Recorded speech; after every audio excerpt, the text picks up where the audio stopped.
On assuming office, my team and I moved to reform our ailing economy. We introduced fundamental reforms to correct structural imbalances that prevented maximum growth. We are already seeing results. The GDP grew by 3.4% in 2024, with quarter four hitting 4.6%, the highest quarter growth in over a decade. Inflation is easing gradually, steadying the price of food staples like rice and beans. Our net have increased fivefold, and the naira has stabilized.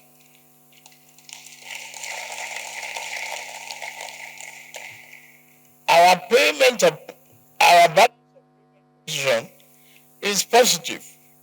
Our sovereign credit rating is improving, and we continue to promote oil and non-oil gas exports. State do not need to go about borrowing to pay salary.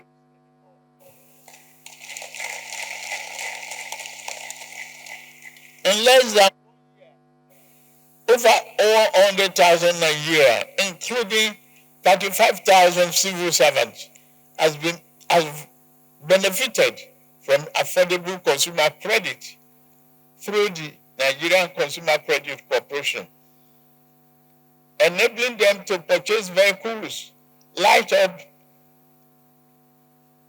and improve their well-being, and purchase life essentials. Since June 2023, under President Tinubu's stewardship and the 10th National Assembly, we launched an 8-point legislative agenda, fully aligned with the renewed hope agenda.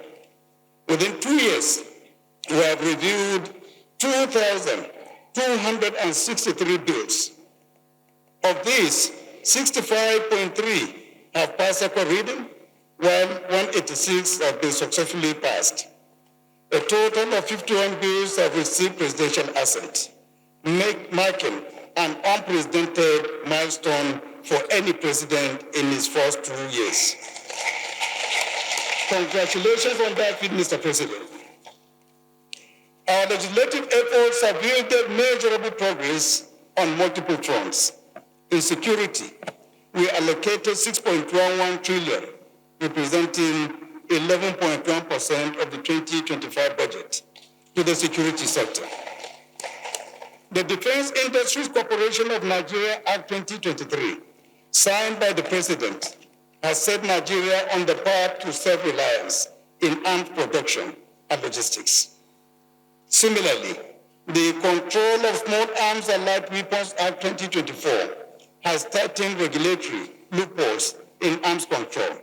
It is expected to significantly reduce the illicit circulation of small arms and light weapons across the country. On the economic front, we supported the removal of subsidies and the unification of foreign exchange windows. We courageously passed legislation targeted at tax reforms. Cumulatively, these actions, along with the bold decision of the President, are boosting investor confidence, increasing federal revenue, and augmenting state allocations. We gather not to mourn injustice, but to honor resilience. We observe not the triumph of politicians, but the enduring faith of the Nigerian people in democracy. A faith that survives betrayal, braved tear gas, defied armed tanks, endured silence, and still chose the ballot over the bullets. On June 12, the torch of the long march to freedom was lit. Nigerians stood up to say, our voice matters, our vote must count. However, the light was extinguished on June 24, 1993, when a first statement declared that the will clearly expressed in the historic June 12 have been annulled. Tears, rage, and hope poured into the streets. Nigeria did not just lose an election. Nigeria lost her innocence. And across the country, the silence of shock were broken by the roar of resistance. The people rose, angry students marched, journalists spoke, mothers wailed, workers downed their tools, fathers stood before tanks, and young men and women whose only crime was believing in democracy laid down their lives. May their souls rest in peace. They died because they loved Nigeria. They loved Nigeria enough to fight for her soul.